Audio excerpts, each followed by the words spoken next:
panahon.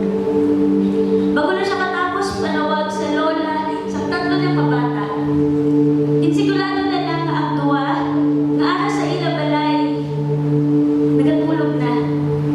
Pilanan kasi man na wala nakita kaya isa nga ara sa ospital hindi naging kabaya-bayaan. Nagalibog na ang ulo sining amay. Pila na kapangapuyo ang iya na mitlang, lain-lain na manugan ang iyang ipangkatuan. Sino-sino na mga tao ang iyang ipalapitan para makapangayo sa huli. Pambayad sa ospital, pagpangkal sa mga bulong, pagkaon nila mag-asawa, pagpangkape, sa kada gabi, sa pagbantay sa iya bata. Ang bata.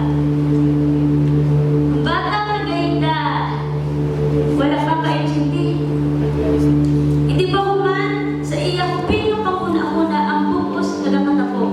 Ang balaan na lang, dugay na siya alas sa ospital kag gusto na nakitani magwa. Gusto na na mag-eskwela liwa. Gusto na na makita, magtuwa na mga magulang.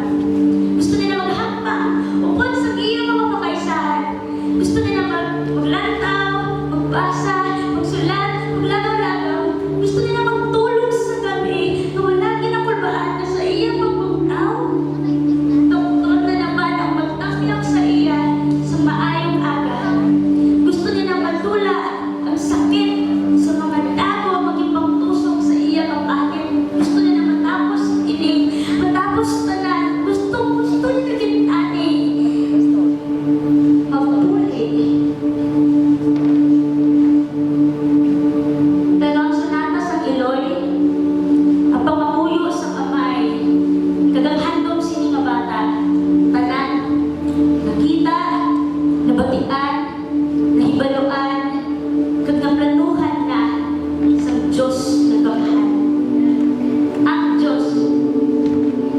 Diyos na yara sa langit, nagayuhon. Iya nahibaluan nga ang luha sa Iloy hindi na sayang kay nagipit na siya sa iya at tubangan. Ang pagluhod sa kamay hindi naging wala pulos kay luhod na, naging focus na sa iyang trono ng puno, nagalilig ang maluoy. Oo, ang Diyos na nagpakinang sa mga pinuod at nakabatid sa nagaugayon na ng mga balansawan. Ang hari na ginalukudan sa adlaw, nagsumpulan, nagkari sa tunga para sa aton kaluwasan. Ang Ginoo nga may pulong nga makapatay og sining kalibutan, ang may pulong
Pamatuod,